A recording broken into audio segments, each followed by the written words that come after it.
For false prophets also arose among the people, just as there will also be false teachers among you, who will secretly introduce destructive heresies, even denying the master who bought them, bringing swift destruction upon themselves. Many will follow their sensuality, and because of them the way of the truth will be maligned, and in their greed they will exploit you with false words. Their judgment from long ago is not idle, and their destruction is not asleep.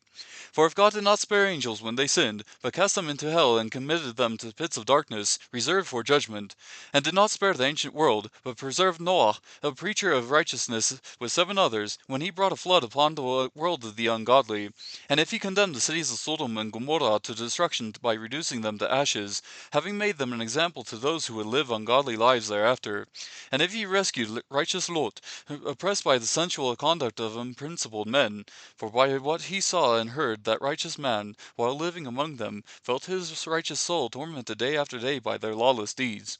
Then the Lord knows how to rescue the godly from temptation, and to keep the unrighteous under punishment for the day of judgment, and especially those who indulge the flesh in its corrupt desires and despise authority. Daring, self-willed, they do not tremble when they revile angelic majesties, whereas the angels who are greater in might and power do not bring a reviling judgment against them before the Lord. But these, like unreasoning animals, born as the creatures of instinct to be captured and killed, reviling where they have no knowledge, will in the destruction of those creatures also be destroyed. Suffering wrong is the wages of doing wrong.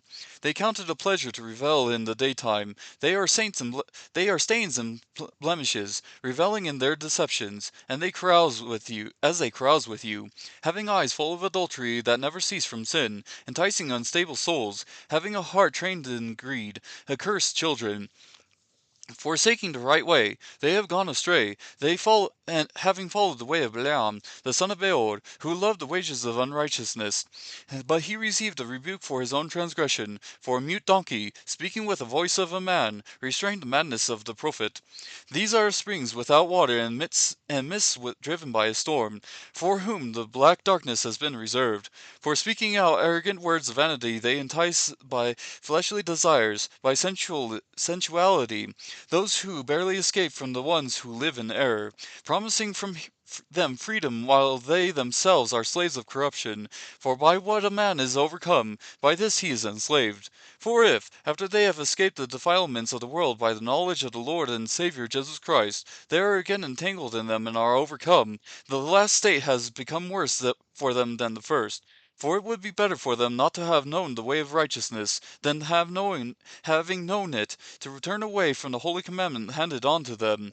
It has happened to them according to the true proverb, a dog returns to its own vomit, and a sow, after washing, returns to wallowing in the mire.